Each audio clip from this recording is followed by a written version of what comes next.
सब्जी बन रही हो उसको खा करके और काम की बात करेंगे, खाना खा करके आए तो कितना अच्छा होगा। मान लीजिए किसी के यहाँ व्यवस्था है और किसी के यहाँ व्यवस्था नहीं है, वो व्यक्ति कमाऊ व्यक्ति था, बीमार हो गया,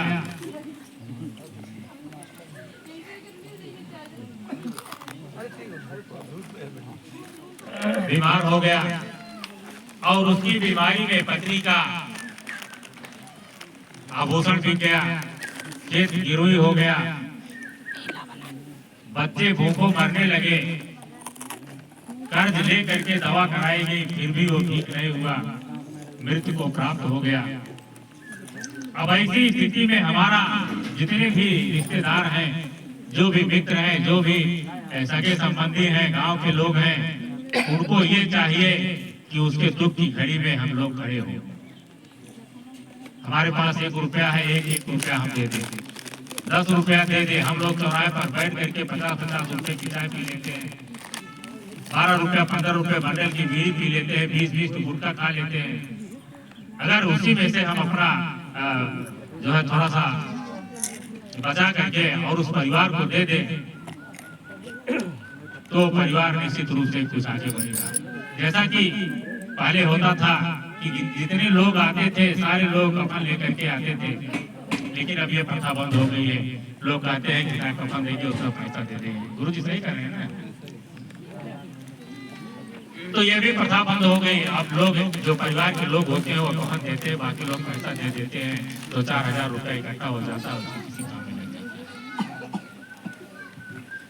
हम लोग बाबा साहब को मानने वाले हैं क्योंकि बाबा साहब की संतान हम हैं। हमारे शरीर में खून का अगर एक कतरा है तो बाबा साहब का रेडी है। हम बाबा साहब को मानने वाले हैं और बाबा साहब ने संविधान लिखा तो संविधान में 1960 के जब संशोधन हुआ तो उसमें मृतक भोज को पूर्ण रूप से निषिद्ध बताया गया। मृतक भोज को पूर्ण रूप से निषिद्ध बताया गया और प्रतिबंध लगा दिया गया उस पर। जैसा कि अभी सभी सरकारें लागू नहीं कर रही हैं, लेकिन राजस्थान सरकार ने इसको पूर्ण रूप से लागू कर दिया। वहां पर अगर कोई व्यक्ति मृतक भोज करता है या उसके मृतक भोज में कोई खाने जाता है तो दोनों लोगों को सजा है। ये सामाजिक अपराध है क्योंकि हमको इस तरह से बरगला दिया गया कि ऐसा नहीं करोगे तो आपके पिताजी वहाँ अटके रहेंगे, वहाँ पे कुछ नहीं पाएंगे। जैसे आप लोग देखते हो बड़े लोगों के यहाँ जब होता है तो हम लोग की तरफ जो पंडित जी आते हैं, बुलाए जाते हैं, तो कहते हैं कि ऐसे लगते हैं और कहते हैं कि दादा बड़े बाबू निमिया बैठा है और वैसे कहते हुए ना तो लाए मुकाओ हो कहते हैं तो फिर यारी वो घुमाइए नहीं हो दादा तोरे कौवा के कौन होते थे सतों ना दिया होगा। ये सामाजिक असर ना होता। आज बाबा साहब डॉक्टर अम्बेडकर ना होते तो हम लोग पढ़े लिखे ना होते। आज बाबा साहब डॉक्टर अम्बेडकर ना होते तो हम अच्छे मकानों में नहीं रहते।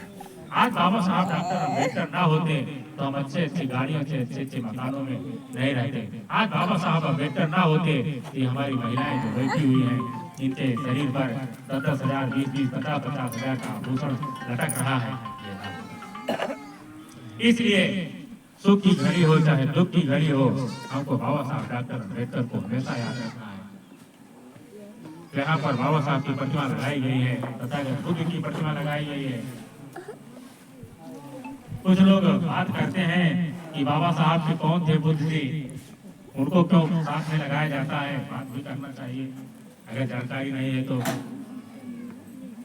देखिए बाबा साहब डॉक्टर अम्बेडकर ने लगातार 25 वर्षों तक विश्व के सभी धर्मों का अवलोकन किया, सभी धर्मों को पढ़ा, लेकिन उन सारे धर्मों में कहीं न कहीं छूत जात पात ऊंच नीच का भाव उनको दिखा, जहाँ ऊंच नीच का भेदभाव नहीं था।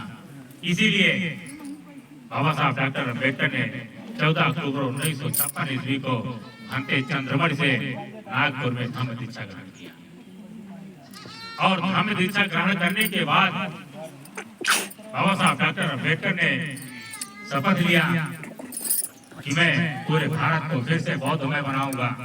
आपको पढ़ने का अधिकार दे दिया, नौकरी करने का अधिकार दे दिया, कमाने का अधिकार दे दिया, घर बनाने का अधिकार दे दिया, रुपया पैसा रखने का अधिकार दे दिया, फिर मिशन कहाँ अधूरा रहा? मिशन यही एक अधूरा था बाबा साहब का। बाबा साहब की अंतिम इच्छा जो थी हमारा देश बौद्धमय बन जाए, तथागत बुद्ध के विचारों पर चलने का काम करे, जो जुआ जो जात पात ढोंग पाखंड कुरीतियां हैं, ये कुरीतियों से दूर हट के हमारा समाज नए स्तर से अपना काम करे और विकास की तरफ जाए, ये उनका कहना था। और सभी लोग को जोर जोर से कहते हैं कि बाबा तेरा मिशन अधूरा, हम सब मिलकर करेंगे पूरा। आज 17 तारीख है, 27 दिन 27-28 दिन है 14 अप्रैल, और सब लोग गांव गांव में मनाएंगे। लेकिन वो जो है बाबा साहब का मिशन यही था, इसी को वो पूरा नहीं कर पाए, बाकी तो सारा चीज संविधान में दे दी हो।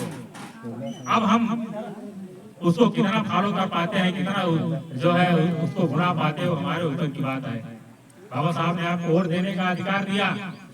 अब कुछ लोग सीना तान के कहते हैं कि मैं 1 रुपया नहीं लूंगा, जिसको इच्छा होगी वोट दूंगा, वो मेरा विचार है।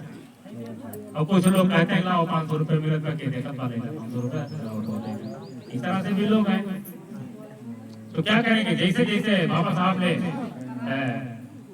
संविधान में सारी चीज वर्णित किया, आपको उसको लागू करना है, कैसे करेंगे? तो बाबा साहब का ये मिशन था, इसीलिए बाबा साहब डॉक्टर अम्बेडकर के साथ तथागत बुद्ध की प्रतिमा लगाई जाती है, क्योंकि तथागत बुद्ध उनको अपना गुरु मानते थे, आदर्श मानते थे। तो आइए सबसे पहले हम लोग जो है पहले दीप प्रज्वलन का काम करें, फिर उसके बाद आपको हम बताते जाएंगे। और सबसे पहले ये जो निशान प्राप्त हुए हैं आदरणीय आनंद कुमार जी, इनकी चाची जी हैं, जो इस परिवार की सबसे बुजुर्ग महिला हैं, श्रीमती लाल देवी, आप आवे और एक दीपक जलाओ।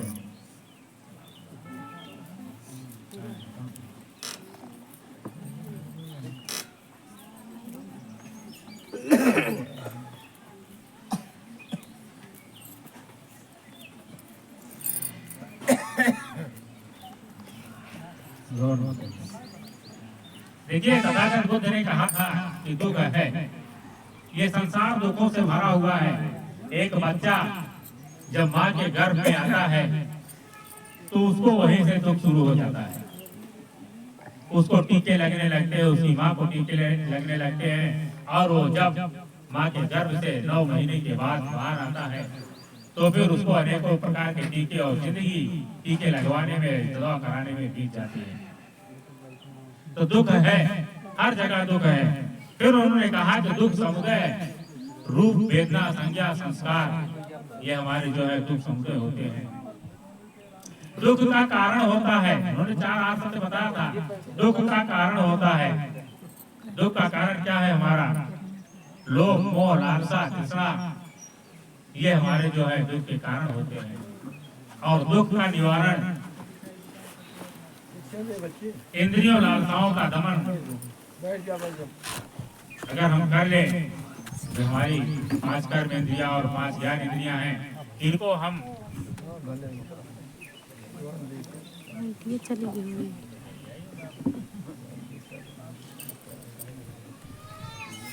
इनको हम अपने, ठीक है अपना सुनाए अपना जाने, इनको हम अगर अपने बस में कर लें तो निश्चित रूप से हमको संतोष मिलेगा।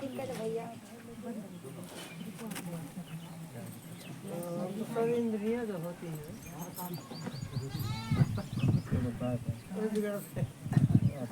मैं बात बतिया ले आओ, आप तो रोज मिले, जब क्या वहीं बैठ जाओ।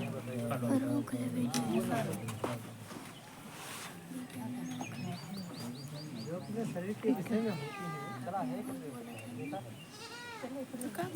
तो उसे कब उन्होंने कहा कि सत्य एक अंतर्निहित जीवन है। सत्य जो है वो एक अंतर्निहित जीवन है, अर्थात जीवन दुख से भरा हुआ है, और इच्छाएं जो होती हैं वो दुख का कारण होती है। हम कब पैदा होंगे ये सत्य नहीं है, लेकिन हम मरेंगे जरूर, ये सत्य है। जो व्यक्ति पैदा हुआ है उसे इस संसार को छोड़ करके जाना है। बाबा सर जाता है? ये तो नेचर जो व्यक्ति पैदा हो ये तो नेचर नहीं है। वर्क करिए वर्क करिए वर्क और इसके बाद यार जा करो। इनके भाई हैं आदरणीय कन्नूराम जी, उनकी पत्नी है उर्मिला देवी। हैं? कहाँ है? जा दोनों लोग पत्नी दोनों लोग हैं।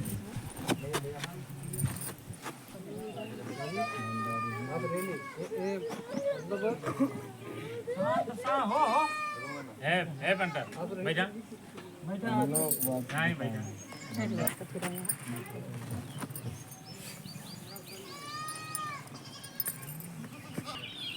तीसरे नंबर के भाई हैं अजीत कुमार जी और उनकी पत्नियां हैं गुड़िया और सुमन।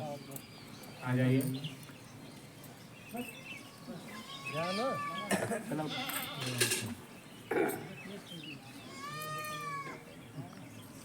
बाद में जा दोनों लोग खड़े हो जाएंगे।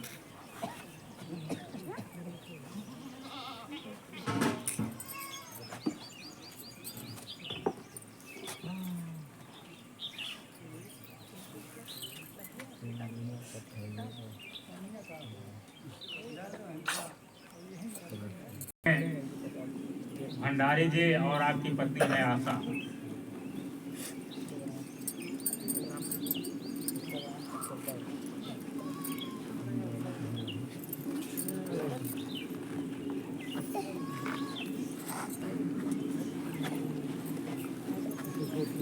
साथियों, तथागत बुद्ध ने 3 लोक बताए।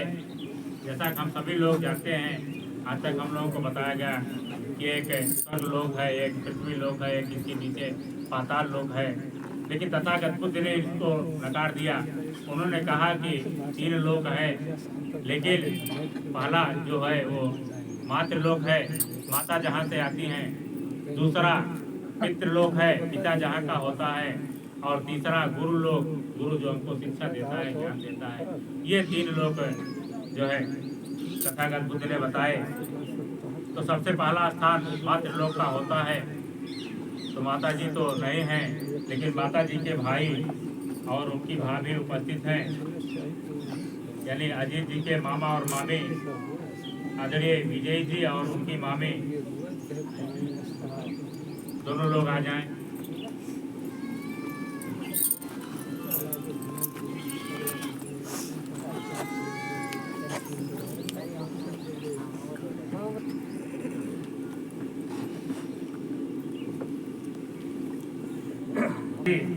और मामी अगर हो तो आ जाएं।